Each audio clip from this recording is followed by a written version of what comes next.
Hi there, I'm Andrea Koppel, and it's time for coffee, the podcast where you get to hear firsthand what the jobs and careers that interest you the most are really like. Hey there, Java junkies. Welcome back to another episode of T for C. If you're interested in breaking into consulting, especially in the tech space, then this is the episode for you. Because my next guest is currently a strategy and analytics program analyst at LinkedIn, which is actually part of a special 2-year competitive training program in which the people in the program are actually consultants to LinkedIn. But before I introduce you to Zane Homsi, I want to make sure you've signed up for the Java Junkies Journal. That's T4C's weekly newsletter that comes out on Mondays to give you an exclusive window into the episodes and the professions that we're going to be featuring that week. And that way you're going to get a heads up on the super interesting professionals that I interview each week. Just head over to the Time for Coffee website at time4coffee.org, and the sign-up box is right there. Now, my Java lovers, please grab your mug and take a chug of your favorite caffeinated beverage, because it's time for another caffeinated career conversation. And my guest is Zane Homsi, a strategy and analytics program analyst at LinkedIn. He's also a co-founder of Students Plus, which is a wonderful platform that describes itself as the go-to place for students navigating the job search in the midst of the coronavirus pandemic. Its page on LinkedIn features resources, career guidance, templates, and live events with career experts where you can get your questions answered. Zane only graduated from the University of Virginia in May 2019. And while he was still in school, he secured super competitive internships at companies including Capital One, where he worked doing product strategy and analytics, as well as at JP Morgan Asset Management, where he worked as a banking analyst in the private bank's Executive Wealth and Foundations Group. Zane, welcome to Time for Coffee. Are you caffeinated and ready to go? Yes, very much so. I'm probably on my second cup of the day, but yes, we are ready to go. Nice. Well, we should also let our listeners know that it's still the morning there in California. Where are you? Are you in LA? I'm in San Francisco right now. Nice. So exactly. It's around 10:15 in the morning. So I guess it's kind of reasonable that you're on your second cup. I am so excited to talk to you, Zane. You are such an impressive young man, and you have so much insight for someone who is only a year out of school. So let's dive into the 10 espresso shots. The first one being, what entry-level jobs are available to young people like you who want to break into the consulting in tech space? For sure. And also, that is just about hands down the most kind introduction I think I've ever gotten. Usually it's just Zane from Virginia, or when I'm in Virginia, it's Zane from California. But anyways, to answer your question, for those students that are trying to break into the tech industry, a lot of large tech companies have sort of rotational programs that you can apply to straight out of school that let you try out not only different job functions, but also different industries within tech, right? So some of the companies that are coming to mind are LinkedIn, Visa, Google, Capital One, Facebook, Twitter. The list kind of goes on and on from there. But so there are entry-level positions there. Secondly, to break into tech, some students might also choose to work at a consulting company or a bank for a period of time first. And then after they've satisfied their term or contract with the bank or the consultancy that they work for, we'll interview and join a little later. The third category is kind of what I call the wild card, which is truly the thing about tech is there is no one path to get into it. And no student should feel discouraged from wanting to get into it for seeming like they don't have the right background. So, that just goes to say you could work truly wherever and make a case for why you'd be a good candidate to break in.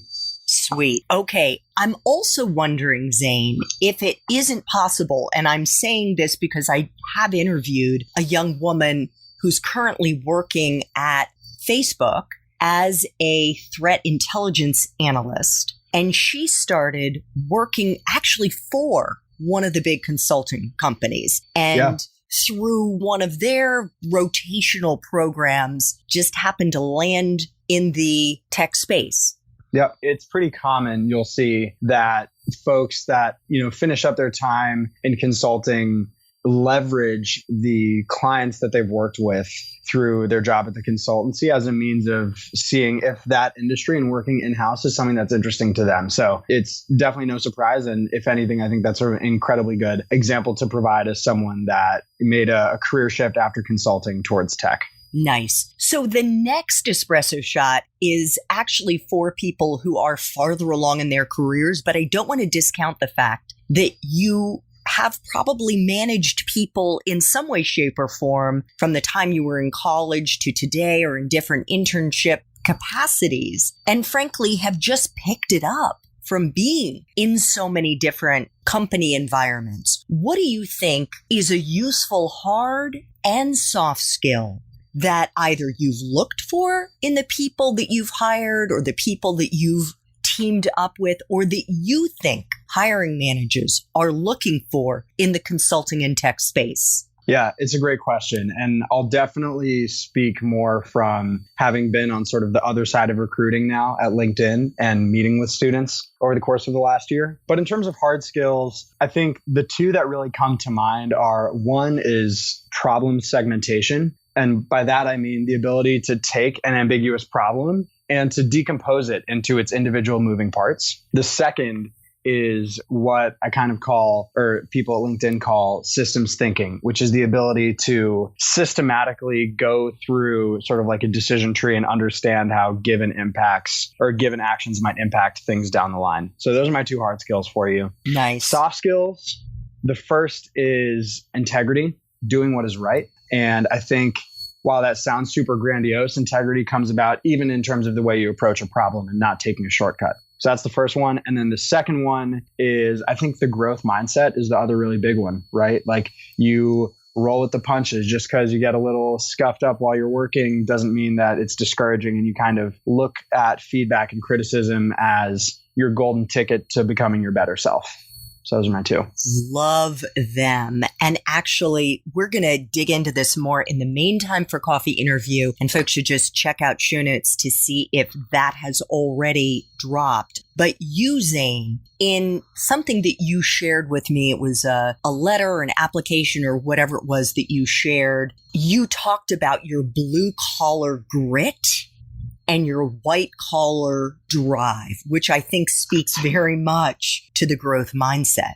Yeah, that was a phrase that I had thrown around a little bit when I was still recruiting in college. But the thing I kind of took from that was more that I think I was the benefactor of sort of my mom and dad's different life experiences coming from me, and the fact that they instilled sort of that grit and that sense of not giving up earlier on. And then in terms of the drive piece, I think that more just came from slowly but surely figuring out what career, company, and really job was going to make me excited to wake up and do that job, which, I think panned out in the internships and placement to LinkedIn. But yeah. Nice. Well, we should also let our listeners know I am first gen on my dad's side, and you are first gen, I think, on both sides. Is that right? On my dad's side. So my dad was born in Syria and immigrated to the United States in the 80s. But my mom has had family here for a little while. Yeah. That's right. That's actually very similar to my family story. And yeah. I do think being a first gen, because of the appreciation that our parents have instilled in us for the opportunities that this country can offer, at least in my case, I'm guessing same as on your side, Zane, that our work ethic is pretty intense.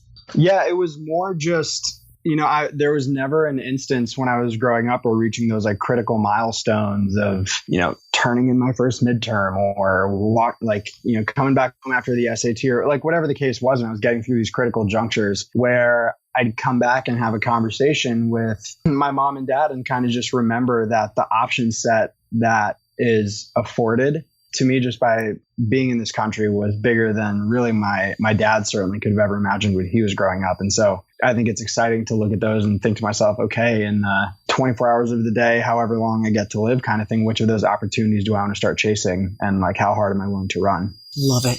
Zane, is someone's major a deciding factor to get into the consulting and tech space? In other words, if they haven't studied business, finance, whatever, Yep.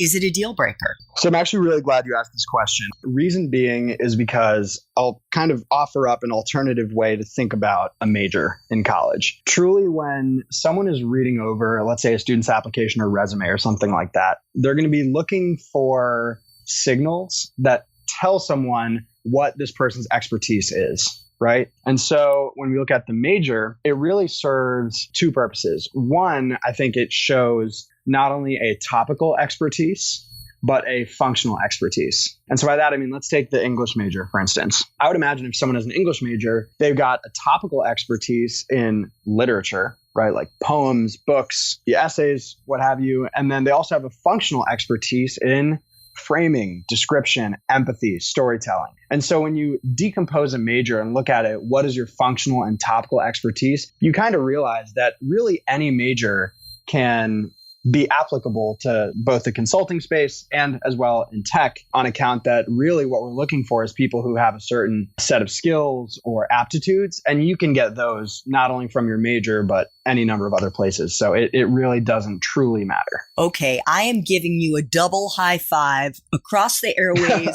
right now, Zane, because what you've landed on already is what took me, I have to say, I mean, I've done hundreds of interviews now. It probably took me close to 100 interviews to land on this way of describing it, and tell me if it resonates with you. Rather than thinking of your major as the tiny house that you're going to be forced to live in for the rest of your professional life, think of it as the foundation of a professional skyscraper that you're going to be building over the course of your career, with each new job and each new career adding a new floor in that skyscraper. It's a great metaphor. It's a really good metaphor. I mean, if you think about it, I used to not really appreciate the answer of why did you major in something? Oh, I thought it was interesting, until I realized that's just about really the most important answer is, were you interested in what you studied? I hope so, because you spent a lot of time in that area. So I think the skyscraper metaphor is a really effective one. Well, I'm so glad to hear you say that, because I think then the short answer to my question is, if you want to get into consulting in tech, no, your major doesn't matter. Correct. Which is incredible.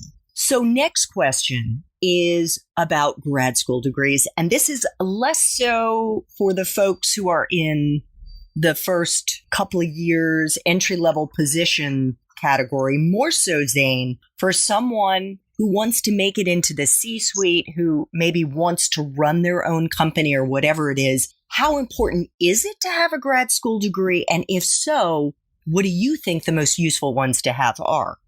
Yep, for sure. So I'll limit my answer on this one to be tech, mostly just given that's kind of where my present knowledge is. Mm-hmm. Truthfully, like on aggregate, I really don't think you need a graduate degree. And the only place that I really see them come up really are those individuals that had some sort of career prior to wanting to get into tech, and then will use a graduate degree as a means to pivot their career and try something new. The degree specifically I'm thinking of is the MBA. And you actually see that a lot of time as a consultant, go to graduate business school and then join tech afterwards.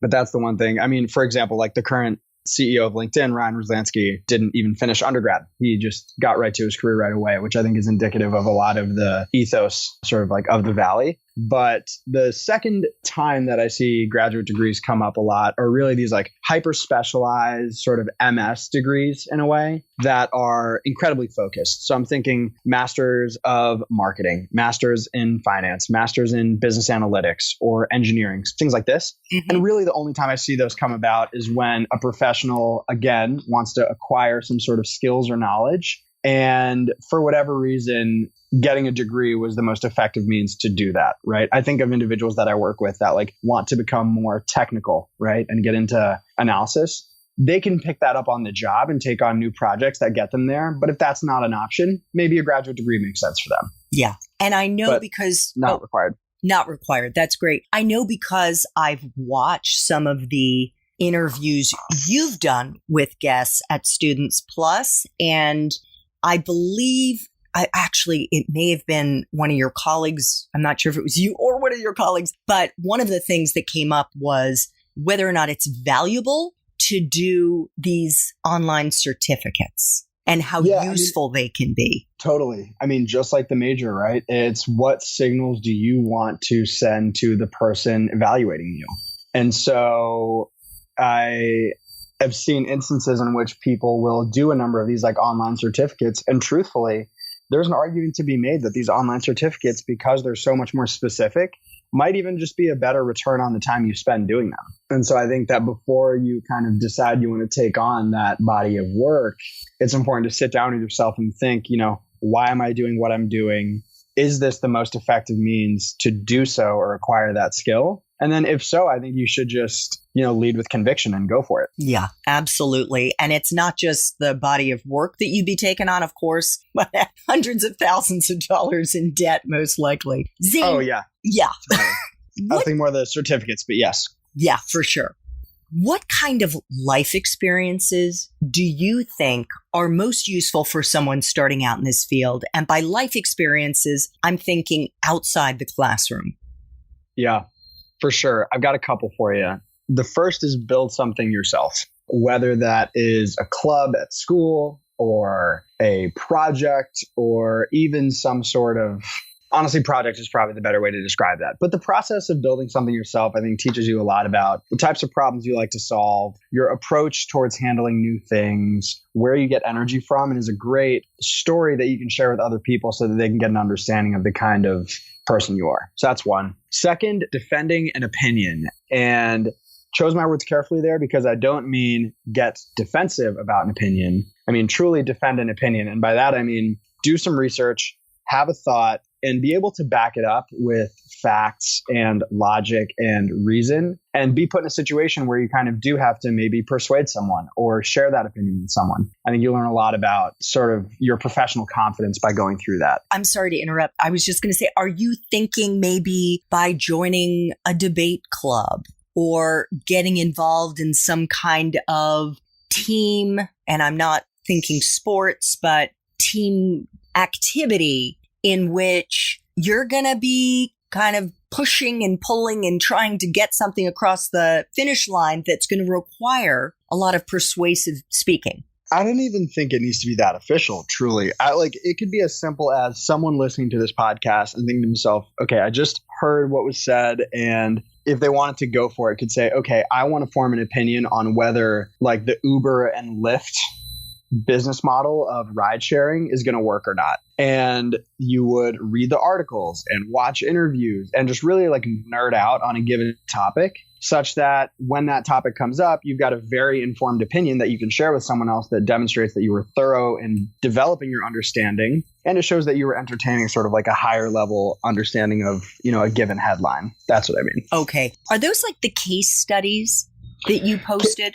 Case studies are one way to do it. I find those are more good sort of like mental workouts you can do to get stronger at your ability to solve problems. And we can double click into that a little later if you want to go that direction, happy to. But I'm thinking more, it's just so critical that students, especially, and candidates looking to make like a career switch, I feel, learn how to just effectively structure an opinion and can discourse on the topic. Nice. Okay. Zane, what is the best part for you of being at LinkedIn and being a strategy and analytics program analyst?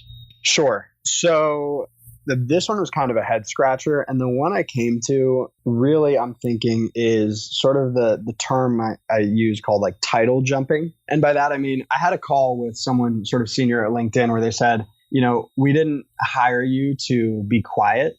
We hired you to think and speak. And so really, I've been in instances where I'm meeting with someone very significantly my senior, and the fact that I'm an analyst really doesn't matter when it comes to sharing my opinion, right? If it is in LinkedIn's best interest, if it's in the company's or if it's in the team's best interest, and it's an informed opinion, it's one that I should feel like welcome sharing. And I think the fact that my voice and opinion has been valued, I mean, literally out of the gates, was something I definitely am not taking for granted, and something I very much have to thank sort of like the company for. That's amazing. Is it intimidating as well? Oh, totally. I mean, Yes. it's especially if you're coming from different companies prior to like joining LinkedIn in my case, where that was not the case, right? Where maybe like titles mattered a little more, or there was some sort of barrier in terms of like how far your voice could go. Developing the muscle of being able to sort of like speak up and to share definitely was probably one of the earliest learnings I realized I kind of had to get better at, you know? Yeah. Well, I think that's something that a lot of people struggle with over the course of their careers is speaking up in a way in which it's not just to hear your own voice, but actually to make a thoughtful point, suggestion, pushback, whatever it is, to make sure that it matters. Well, you know what else too is when you think about it, if you're working on a project or a team or something like that, the super senior person isn't the person who's sitting in the weeds looking for the answer, trying to piece together a story, diagnose what's going on. It's the most junior person, right? Because that work just filters to the bottom. Yep. And so when you think about it, when you are the person who spent as much time, again, using that metaphor, in the weeds looking for the problem, you effectively are the subject matter expert on that area that you've been focusing on. And when you realize that you are literally the only person in the room who harbors that information, it is in your best interest and the team's interest for you to share that when you feel appropriate. Oh, that is such a great way of describing it. And when you realize that, like that for me was probably the biggest. The minute I realized that is the minute the mental block was gone. So yeah, that's what I'd recommend to leave in the thoughts. What for you, Zane, is the part of your current job that sucks the most? It probably has to do with the timelines I'm working with and how long they are. And the reason I say that is because like when you're in college, your feedback cycle is just incredibly rapid, right? It's like take the test, get the grade, take the next test, get the GPA, get the internship, get the return offer. And like all your feedback milestones, either in the classroom or professionally or whatever, are like at max 2 months apart. And that is not the case in the working world as I've kind of realized it, right? You don't get such quick feedback of if you're doing well or if you're moving in the right direction. And so it's not necessarily a part that sucks necessarily so much as it is just kind of, I guess, like the growing pains of becoming a professional that I feel I'm probably just scratching the surface of. That's interesting. And I think it depends on the company. Because some companies, especially with new hires, will put them on a much tighter feedback loop where every couple of months you sit down with your supervisor, or you may even have weekly check-ins, weekly one-on-ones where you can get that kind of feedback. And frankly, I would encourage our young listeners who are in the working world, if they're not getting enough feedback, be proactive about it. Ask for it. It's funny. I actually had my manager at Capital One was named Jamie Nettles, and he even shared at the end of my summer, he was like, Zane, the fact that you would ask for feedback in your first week on the job was kind of a signal that the working relationship was going to go really well. And so I think whether or not there's feedback to receive in your first couple of days on the job, even sharing that that's an area of interest and concern for you, I think shows that you really are being thoughtful about your career. So I agree. I think that's great advice. So 3 final espresso shots. Let's do it. You ready? Ready. What is the best career advice that you've ever gotten, Zane? Zero hesitation on this one. Both of them came from my summer at JP Morgan. The first came from an individual named Alex Gaillard, who was the vice president at the time, who said, treat your manager like a client. And he went on to say that you can have the right idea, you can have done all the right work, absolutely crushed the hard part of the job. But if you show it and you're not composed when you're showing it to your manager, you will not be doing yourself any service. And it's just so critical to be composed and really like embody the confidence that your hard work deserves. And like I heard that advice and it has worked wonders for my working relationships with like my managers and higher ups since then. Can I just ask a question about that? Because when you say if you're not composed, does that mean if you don't exude self-confidence without being snotty about it or full of yourself? Or how would you characterize the vibe that you want to be giving your manager? Yeah, I think the easiest thing is to just throw on the imagination hat. And this is exactly how Alex described it to the interns in the room. But imagine that you are running 5 minutes late to a meeting with a client, right? You could do one of two things. You could either rush and like run, and there's like sweat dripping down your forehead and you're nervous and you're apologetic and you're trying to justify like your lateness, or you get to the client, right? And before you enter the room or before you talk to that person, you take literally 60 seconds to catch a few deep breaths, to like calm yourself, like throw a smile on for 20 seconds or whatever, and then meet the client afterwards and you're composed. And it doesn't look like you're just like rushing through your day. Does 1 minute of difference that it takes to get composed make a difference to the client's eyes? I would argue probably not. And that minute actually is so critical in making sure that encounter is going to go as well as it possibly could. Great advice. Love it. Did we want to go to the next shot or the second? No. I was going to say the second half of your answer there. Oh, yeah. Happy to. So this came from a managing director also at the bank named Steve, who shared that it's so important to be great at the not so glamorous parts of the job. And his advice there was, as it is with every job, you know, there are the super attractive, really exciting parts that everyone gets excited about. But the thing that distinguishes great junior talent from not so great junior talent are the people who have the right attitude when it comes towards doing, just being candid, like the boring parts of the job. The shit work. Yeah, exactly right. And I think having the right attitude while you're going through it just speaks volumes. And you'll find that the minute you do that, that will be an incredibly good piece of feedback that I hope your manager will share with you sooner rather than later. 100%. I cannot tell you how many, whether it's interns or other young people who've worked with me, set themselves apart when they pay attention to the details. I think that is amazing advice, Zane. Thank you so much for sharing it. Of course. 2 final espresso shots. What movies, if any, or Netflix, Amazon, Hulu shows, or any streaming shows for that matter, or books do you think accurately depict your profession? Yeah, so I was also kind of scratching my head over this one. I'm like a creature of habit when it comes to shows. I mean, I've watched The Office all the way through, probably north of 25 times in my life. That is too much. Oh my God. Yeah. And so I ended up landing on the show New Girl, which is also a personal favorite. But the reason I bring up that show is because when I think about my job in like the simplest terms, a couple values just bubble up.